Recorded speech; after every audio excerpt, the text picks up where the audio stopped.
Matematika pәні 79 және 80 сабақтар. Өзіңді тексер. Есептеудің әртүрлі тәсілдерін жаз. Жақшашылған, 20 қосылған, 30 жақсы жабылған, көбейтілген 4. Алдымен қосылғыштарды қосып, 4-ке көбейтсек 54 көбейтсек 200. Ал енді қосылғыштарды жеке-жеке 4-ке көбейтіп шығайық. 20 көбейтілген 4 қосылған, 30 көбейтілген 4 тең 80-ге 120-ны қоссақ 200. Жақшашылған 18 қосылған 12 жақшашылған бөлінген 3. Яғни 30-ды 3-ке бөлсек 10. Ал енді қосылғыштарды жеке-жеке бөліп шығайық. 18-ді 3-ке бөлсек 6, 12-ні 3-ке бөлсек 4. Яғни тең 10 болады. 10-ға тең болады. Есептеп дұрыстығын тексер дейді. 900 бөлінген 100 тең 9, 9 көбейтілген 100 тең 900, 20 көбейтілген 10 тең 200, 200 бөлінген 10 тең 20, 300 көбейтілген 3 тең 900, 900 бөлінген 3 тең 300, 400 бөлінген 40 тең 10, 10 көбейтілген 40 тең 400. 90 көбейтілген 7 тең 630, 630 бөлінген 7 тең 90. 20 көбейтілген 30 тең 600, 600 бөлінген 30 тең 20-ға. Ережені қолдана отырып есепте дейді. 12 көбейтілген 3 тең бірінші ондығына 3-ті көбейтеміз, сосын бірлігіне. 10-ға 3-ті көбейтсек 30, 2-ге 3-ті көбейтсек 6, яғни тең 36-ға. 21 көбейтілген 4 тең, дәл солай, ондығына бірінші көбейтеміз, 20 көбейтілген 4, қосылған 1 көбейтілген 4 тең, 80 қосылған 4 тең 84. 110 көбейтілген 3 тең, 100 көбейтілген 3, қосылған 10 көбейтілген 3 тең, 330. 23 көбейтілген 30. 20 көбейтілген 30, қосылған 3 көбейтілген 30 тең, 690. 210 көбейтілген 3 тең, 200 көбейтілген 3, қосылған 10 көбейтілген 3 тең, 630. 48 көбейтілген 2 тең, 40 көбейтілген 2, қосылған 8 көбейтілген 2 тең, 96. 48 бөлінген 4 тең, 40 бөлінген 4, қосылған 8 бөлінген 4 тең, 12. 88 бөлінген 8 тең, 80 бөлінген 8, қосылған 8 бөлінген 8 тең, 11.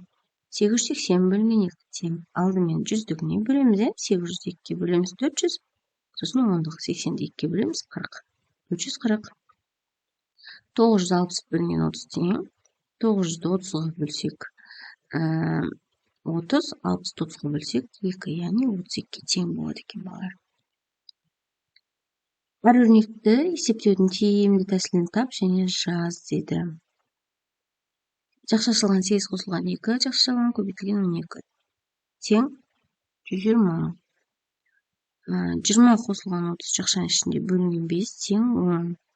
Жақшашылған 60 қосылған 40 жақшашылған бөлінген 10 тең 60 10-ға бөлігіміз, 40 10-ға бөлігіміз тең 10-ға.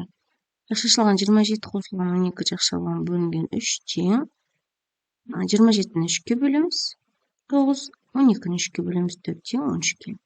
2 көбейтілген 12 көбейтілген 5 тең. Алдымен 2 мен 5 көбейтіп аламыз 10, оны 12-ге көбейтсек 20. 4 көбейтілген 5 көбейтілген 8 тең. Алдымен 4 пен 5 көбейтіп аламыз 20, оған 8 көбейтсек 160. Бір қорапта 12 қызыл және 20 көк шар бар. Осындай 3 қорапта қанша шар бар дейді. Бір қорапта 12 қызыл, 20 көк бар. Енді осындай 3 қорапта неше шар? Бұл жерде 12-ні 3-ке көбейтеміз және 20-ны 3-ке көбейтеміз, сонда бізде 36 шар бар екен. Немесе жақшаның ішіне алып, 12-ні 3-ке 1 көбейтіп алып,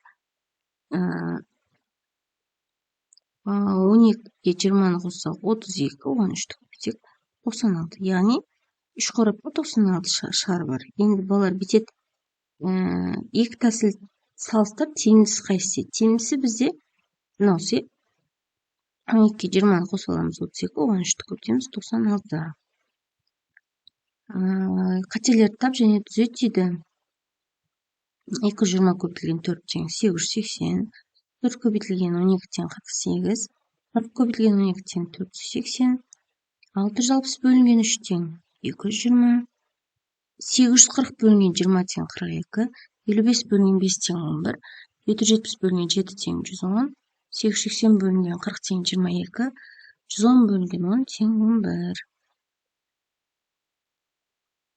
Ал балалар, осымен сабағымыз аяқталды. Алдағы сабақтарымызды жіберіп алмаш үшін арнамызға тіркеліп лайк басуды ұмытпаңдар.